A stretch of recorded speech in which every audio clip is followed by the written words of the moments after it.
Bienvenue dans cette nouvelle édition du Morning News. Au sommaire, la Somalie a un nouveau gouvernement, une équipe de 26 ministres dont 6 femmes, avec à sa tête le Premier ministre Hassan Ali Khaire, en fonction depuis le 23 février dernier. Les progrès du Rwanda salués par la Banque mondiale, le pays devrait d'ailleurs renforcer sa coopération avec l'institution qui prévoit de soutenir de nouveaux projets pour un montant de 204 millions de dollars. Et un Sud-Africain est à l'origine d'un système innovant pour rentabiliser l'eau, un procédé utile à l'agriculture comme à l'élevage. Il faut dire que dans le nord-ouest du pays, l'eau se fait de plus en plus rare. Le Premier ministre somalien Hassan Ali Khaire vient de dévoiler la composition de son nouveau gouvernement, une équipe de 26 ministres dont 6 femmes et qui compte à la fois des personnalités politiques et des technocrates. Ce gouvernement respecte surtout les équilibres claniques du pays. Zahra Mohamed Moutio. Sa nomination le 23 février, le Premier ministre somalien Hassan Ali Khaire a formé son gouvernement. 26 ministres, dont un premier vice-premier ministre. Voilà la composition de la nouvelle équipe qui rassemble à la fois des technocrates et des professionnels de la politique. L'enjeu était crucial puisqu'il s'agit de respecter les équilibres claniques du pays. L'avènement d'un gouvernement en Somalie est déjà un événement en soi, dans la mesure où c'est un pays qui traverse une crise profonde de l'État lui-même depuis plusieurs années, plusieurs décennies même. La composition du gouvernement prend une importance particulière en raison de la montée au premier plan des considérations claniques et la structuration de la société somalienne.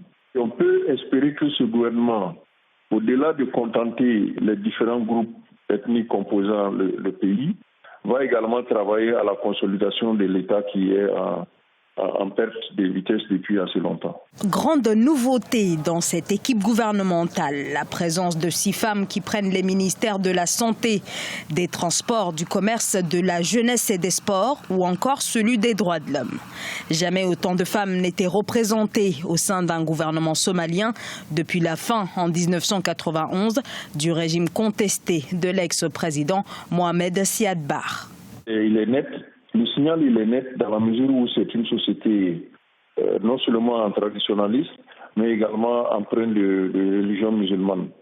Donc le fait d'avoir autant de femmes dans le gouvernement démontre donc la compréhension que les Somaliens ont des différents problèmes qu'ils ont et de la nécessité de se coller aux principes qui régissent les États modernes. Outre la sécurité, ce gouvernement est attendu sur la crise alimentaire qui sévit actuellement dans plusieurs régions de la Somalie, menaçant 6 millions de personnes. Le groupe marocain Tijari Wafa Bank a été élu Banque africaine de l'année. C'était à l'occasion de la 5e édition de l'Africa CEO Forum qui avait lieu les 20 et 21 mars à Genève, en Suisse. C'est la seconde fois qu'Tijari Wafa Bank remporte ce prix qui récompense la banque africaine ayant réalisé l'expansion la plus remarquable sur le continent africain au cours des dernières années. Dans l'actualité également, le Rwanda progresse rapidement dans le secteur des nouvelles technologies. C'est en tout cas ce qu'a constaté le président de la Banque mondiale, Jim Yong Kim, en visite dans le pays. L'institution qui a également décidé de soutenir de nouveaux projets au Rwanda. Reportage de notre correspondant Olivier Diakota.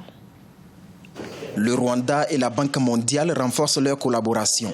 En effet, Jim Yong Kim, président de cette institution financière, a visité pour la 2e fois le Rwanda du 21 au 22 mars 2017. Son séjour de 48 heures lui a surtout permis de saluer les progrès technologiques du site de livraison de sang par drone et le centre de l'incubateur technologique des jeunes. C'est vraiment super pour nous de savoir que le Rwanda a fait clairement le choix des TIC pour son développement. On continue de discuter avec le ministre des Finances pour voir le financement que nous apporterons à des innovations technologiques au Rwanda. La Banque mondiale a alloué 802,40 millions de dollars au Rwanda pour soutenir 10 projets au titre de l'exercice stratégique 2014-2018. Le Rwanda est également bénéficiaire d'un financement de 204 millions de dollars pour les projets régionaux. Et le pays cherche désormais les mécanismes pour être moins dépendant des aides financières étrangères. Même si nos relations sont bonnes avec la Banque mondiale, l'autonomie financière reste une préoccupation majeure pour notre pays. C'est notre secteur privé qui doit être plus compétitif pour l'atteinte de cet objectif et nous y arriverons ensemble.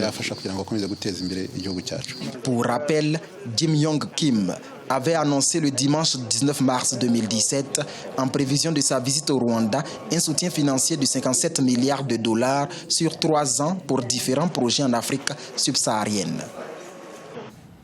En Afrique du Sud, Pierre Vercueil est agro-businessman et responsable de la structure Agri-Northwest. Il a mis en place des mesures pour rentabiliser l'eau, une ressource qui se fait de plus en plus rare dans cette partie du pays.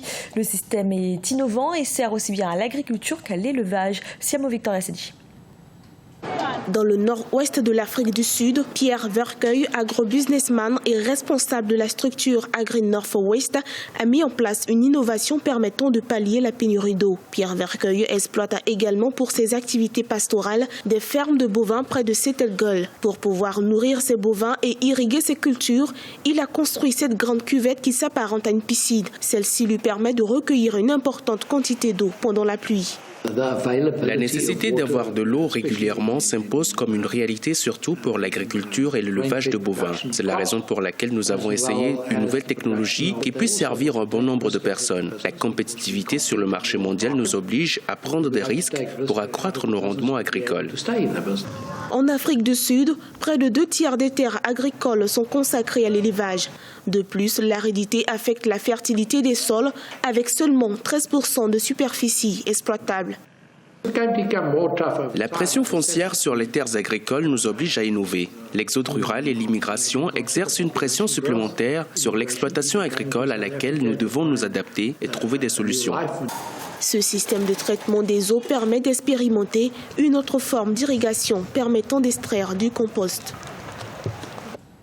La Côte d'Ivoire a rapatrié plus de 150 migrants qui étaient bloqués en Libye. Un rapatriement rendu possible grâce aux efforts conjoints du gouvernement ivoirien et de l'Organisation internationale des migrations. Près de 12 000 Ivoiriens se trouvaient en 2016 en Libye, pays devenu l'un des principaux points de passage vers l'Europe pour les migrants d'Afrique subsaharienne. Reportage de notre correspondant Olivier Conner. Retour en Côte d'Ivoire de 151 Ivoiriens de Libye. Ils ont bénéficié d'une évacuation humanitaire organisée par l'Organisation internationale des migrations. Candidats à l'immigration irrégulière en Europe, ils comptaient transiter par la Libye pour traverser la Méditerranée. Pour beaucoup, l'espoir d'une vie meilleure s'est transformé en cauchemar en Libye. Ce espoir vient de moi-même. J'étais rapatrié parce que j'étais en Libye. Ils ont attaqué notre foyer où on vivait. Le 14 janvier, ils nous ont pris. Jusqu'à aujourd'hui, j'étais en prison. Aujourd'hui, je suis sorti. En tout cas, actuellement, il ne peut pas encourager les gens pour partir là-bas. Parce que ce que moi j'ai vu là-bas, ça m'a dépassé. Ça m'a dépassé. J'ai trop fait les prisons. Prison de 3 mois. C'était trop pour moi.